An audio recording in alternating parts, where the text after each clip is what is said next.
अस्सलाम वालेकुम मेरी यूट्यूब फैमिली, आप सब कैसे हैं और कैसे मिजाज हैं आपके। आज का मौसम बहुत प्यारा हो रहा था। मैंने सोचा आज की वीडियो बना के मौसम की डाली जाए और आपसे कुछ बातें भी हो जाए। तो मैंने सोचा थोड़ी बातें भी हों और थोड़ी मौसम की इंजॉयमेंट भी हो। तो आप देखेंगे माशाल्लाह से मेरे पौधे बहुत प्यारे लग रहे हैं माशाल्लाह से।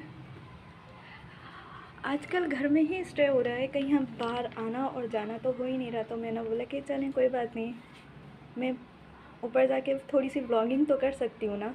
तो मैंने सोचा मैं ये सब कुछ आपको दिखाऊं। ये देखें, ये देखें, मौसम ने सब पौधों को हरा हरा भरा भरा कर दिया। आप लोग क्या